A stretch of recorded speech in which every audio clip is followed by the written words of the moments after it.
Ce bruit-là, les opposants au projet d'aéroport à Notre-Dame-des-Landes ne veulent pas l'entendre. Altermondialistes, anarchistes ou écologistes, ils sont tous mobilisés. Parmi eux, le collectif des naturalistes en lutte dont François de Beaulieu fait partie. Il estime que les médias n'ont pas parlé suffisamment du dernier rapport du comité scientifique. L'aéroport est noyé dans la zone humide.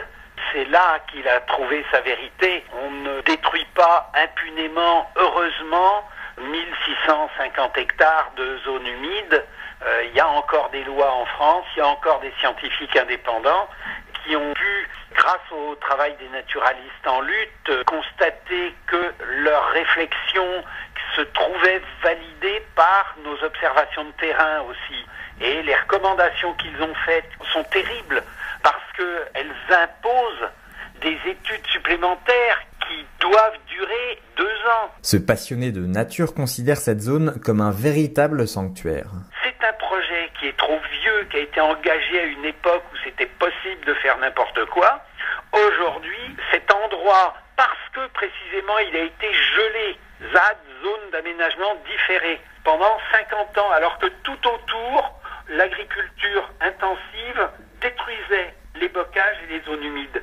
C'est devenu un espace exceptionnel parce que peuvent y cohabiter des agriculteurs et une biodiversité remarquable. Et d'après lui, si des études complémentaires sont réalisées, elles montreront que la zone est incompensable. Ça signifie que normalement, dans le cadre de la loi sur l'eau, la destruction d'1 hectare de zone humide, normalement, doit être compensée par la recréation de 2 hectares de zone humide. C'est impossible matériellement. Donc le bureau d'études Biotope, qui a fait le travail, a trouvé un système habile de coefficients qui lui permettait de réduire considérablement déjà cette obligation légale. Mais en plus de la faire porter à des agriculteurs qui auraient été obligés à l'extérieur de la zone, donc de transformer leur terrain en zone humide. Ils n'en ont pas forcément envie, ils n'ont aucune raison particulière de le faire, et ces garanties doivent être données pour 50 ans au moins. Mais la démarche du collectif des naturalistes en lutte se veut constructive.